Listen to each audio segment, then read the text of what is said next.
untuk mengambil inisiatif. Pemimpin, kepala daerah, bupati harus punya karakter yang kuat. Selain power, harus ada keberanian. Nanti adik-adik itu tutup itu manakala ada di lapangan.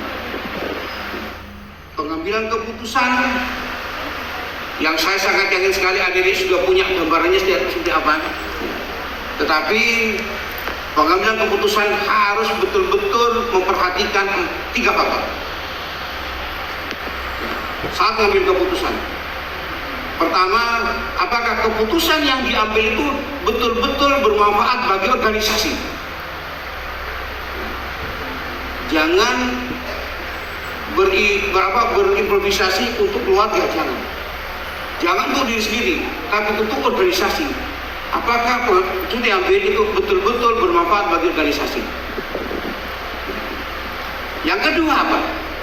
Apakah keputusan yang diambil betul-betul bisa bermanfaat, berantai dengan maksud adanya organisasi itu sendiri?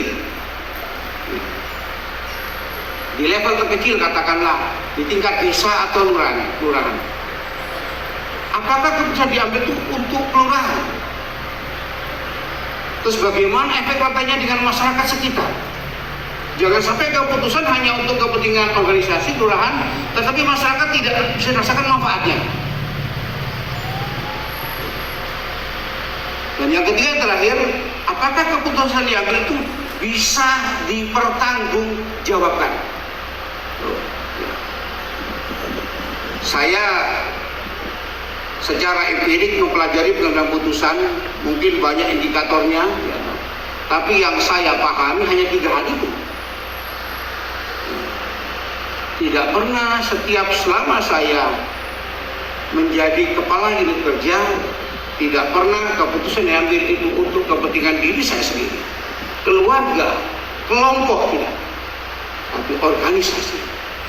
Karena amanah kita sebagai leader di organisasi harus untuk organisasi, untuk masyarakat, dan bisa dipertanggungjawabkan. Berikutnya pesan Bapak Bupati menekankan integritas. Kepemimpinan yang efektif dalam tindakan membutuhkan landasan moral yang kuat. Tadi di awal telah saya sampaikan bahwa agar kita memiliki landasan moral yang kuat, kita harus memiliki yang tadi sampaikan, kecerdasan emosional. Harus kita miliki itu. Asah mulai sekarang. Adik-adik masih muda, kesempatannya masih banyak, masih panjang. Pemimpin itu bisa lahir, kalau di usia itu bisa lahir di saat umur 25, 30, 35, bahkan di level tertinggi seorang presiden, Prabowo jadi presiden di umur 70 lebih. Adik-adik jangan pernah putus asa. Pemimpin yang bertindak dengan integritas menciptakan budaya kejujuran, keadilan, dan kepercayaan. Itu perlu ditekankan. Itu masukan dari Bapak Bupati. Berikutnya adalah masukan Bapak Bupati, berdayakan tim. Nah ini memberdayakan ini kuncinya hanya di 2, koordinasi dan konsultasi. Koordinasi ke samping, konsultasi ke atas, konfirmasi ke bawah. Koordinasi ke samping, konsultasi ke atas, konfirmasi ke bawah. Berdayakan tim. Untuk membentuk itu banyak caranya, dan saya sangat yakin sekali Untak sangat tahu. Mungkin yang paling gampang adik-adik diajak outbound, ada outbound itu di sana pembentukan bagaimana bentuk karakter sebuah tim, berdayakan tim. Karena secara hakikat kita sebenarnya adalah pemimpin. Agama itu pemimpin minimal untuk dirinya sendiri. Nanti kalau adik-adik menjadi satu kerja terkecil katakanlah, punya anak buah, itu tim adik-adik. Berdayakan tim. Terus berikutnya berkomunikasi dengan jelas. Nah ini yang kadang-kadang terjadi kebuntuan organisasi itu seperti itu, komunikasi tidak jelas. Ini adik-adik nanti saat menjadi pemimpin harus bisa melihat komunikasi mana yang akan dipakai. Bagaimana berhubungan dengan yang lebih muda, bagaimana berhubungan dengan yang lebih tua, bagaimana berhubungan dengan yang teman sejawat. Apalagi kita adalah Indonesia, budaya kita adalah budaya ketimuran. Katakanlah saya dengan Pak Beni, kabak hukum, beliau kabak hukum. Secara senioritas saya lebih senior, secara umur saya lebih tua, ya. Secara empirik pengalaman saya lebih pengalaman, ya. Secara kenakalan saya lebih nakal, saya lebih nakal. Pak Beni pokoknya di bawah saya, tapi gak bisa saya aja Pak Beni itu merintah kayak merintah saya merintah kucing atau anjing, tidak. Tetap tolong dibantu. Ada kata-kata tolong. Dek, bisa bantu saya. Dek, bagaimana kalau seperti ini? Walaupun kadang-kadang saya tahu, tetapi saya untuk mengambil keputusan saya harus tanya, benar tidak keputusan saya ambil benar? Atau misalnya, Dek, aku boleh pacaran lagi? Pak Bil jawab, boleh Pak, yang penting gak ketuaan ibu. Itu bahaya. Tapi kalau Pak Tatang, asisten satu, si kakak, apa-apa pacaran, seperti itu, pacaran saja. Itu komunikasi yang jelas, ya. Bangun komunikasi, ya. Mulai sekarang dibangun, ya. Jangan sampai hilang adat ketimuran, jangan terpengaruh dengan budaya-budaya barat, ya. Jangan terpengaruh. Berikutnya yang ke-6, bertanggung jawab pesan Pak Bupati untuk disampaikan. Tanggung jawab ini sangat mutlak sekali karena setiap pemimpin harus bertanggung jawab, baik kepada masyarakat, kepada organisasi, kepada dirinya sendiri, juga kepada Allah Subhanahu wa Ta'ala. Tanggung jawab. Kita menjadi seorang leader tidak serta-merta itu datang dengan sendirinya, itu amanah, dan amanah itu harus dipertanggungjawab.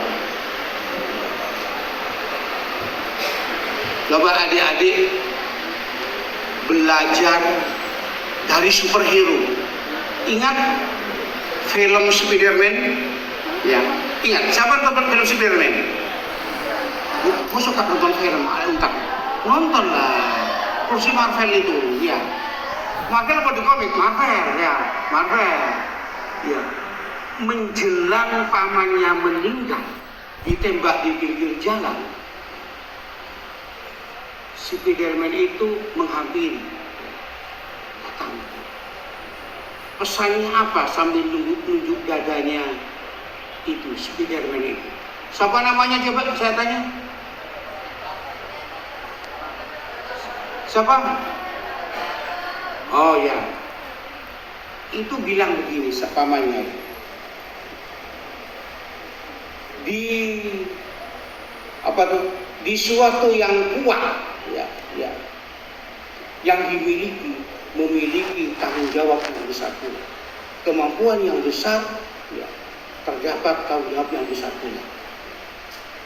Saya suka film-film Marvel, film-film superhero. Mulai Captain America, Avengers 1 tuh sampai Endgame sudah tuntas saya tuh. Spiderman 1, 2, 3, 4, 5 sudah. Batman sudah, ya. Saya ikuti terus itu. Filmnya Captain Westworld-nya saya ikuti gitu, ya. Cuman tetap saya tidak bisa maksimal. Kalau saya tuh ingin kuat, ingin strong, ya. Saya di rumah punya baju Superman, beli di Shopee. Saya juga punya kaosnya Spiderman. Saya punya kaosnya Batman. Sumpah di belakang saya punya, Pak. Beli itu di Shopee itu. Wah, harganya 45.000, ya. Terakhir saya beli kaos Marvel di Jogja itu agak mahal dikit. Ya, Captain America saya beli. Pinginnya saya kelihatan gagah di depan istri, Pak. Tetapi ternyata tetap takut saya. Karena istri saya bajunya gak itu, dia punya kaos hulek. Oh, lebih berat lagi. Jadi tetap saya takut sama hulek. Awalnya ya seperti itu. Tapi banyak bahaya, ada budian. Ya. Nah, jadi adik-adik yang cowok-cowok ini, wes, aja nyentuh saya beli kaos Spiderman nggak usah, Batman nggak usah. Langsung beli kaos hulek. Nah. Oke, bertanggung jawab. Masih ada waktu 5 menit. Yang ketujuh, dukung pertumbuhan adik-adik sekalian ya. Ini sangat penting sekali ya. Kita harus tahu bagaimana pertumbuhan organisasi. Ini tidak serta-merta hanya bisa dilihat saja, jadi tetap membutuhkan pemikiran adik-adik nanti pada saat menjadi pemimpin. Yang terakhir, pesan Bapak Bupati, nah ini yang harus jangan sampai kelewatan ya. Ini tolong dicatat adik-adik ya. Ini akan menjadi jariah Bapak Bupati. Kalau adik-adik betul-betul mengimplementasikan pada saat menjadi pemimpin. Ya, ini pimpin dengan hati. Ya, pimpin dengan hati. Dimanapun nanti adik-adik berada, dimanapun adik-adik bertugas, ya, menjadi leader, menjadi pemimpin harus pimpin dengan hati. Secara umum, adik-adik menjadi leadership, menjadi pemimpin, bagaimana bisa memimpin dengan hati? Harus yang tadi di awal saya sampaikan, harus adik-adik kuasai. Adik-adik harus memiliki kecerdasan intelektual. Adik-adik harus memiliki kecerdasan emosional. Adik-adik harus memiliki kecerdasan spiritual. Kalau itu adik-adik kuasai, saya yakin sekali adik-adik akan menjadi pemimpin yang bisa memimpin dengan hati. Tidak main. Bisikan hati, bisikan kalbu, bukan perasaan ya. Adik-adik sudah diajari membedakan bisikan perasaan dengan hati. Belum. Ini tanya kemudian ini psikologis. Kemudian ini alumni untak. Jadi harus bisa dibedakan bisikan perasaan dengan bisikan hati. Bisikan hati tidak pernah bohong adik-adik. Tidak pernah bohong. Karena sebenarnya bisikan hati adalah bisikan ilahi. Bisikan hati tidak pernah bohong. Tetapi kalau bisikan perasaan itu sudah terintervensi dengan beberapa hal.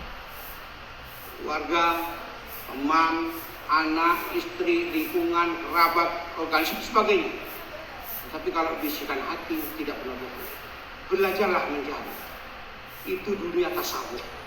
Saya tidak bisa menyampaikan di sini. Berbahaya. Ini kalau direkam dengan budian disampaikan kepada istri saya apa? Ternyata bisikan hatinya Pak Riyadi seperti itu. Tapi adik-adik tanya, seluruh dosen itu tak pasti tahu. Tanya, konsultasi, Pak bagaimana membedakan bisikan perasaan dan bisikan hati? Saya itu sangat tahu, karena beliau sudah sangat senior sekali. Ya. Itu keputusan yang diambil dengan bisikan hati. Bapak Ibu sekalian, serta adik-adik sangat saya banggakan. Akhirnya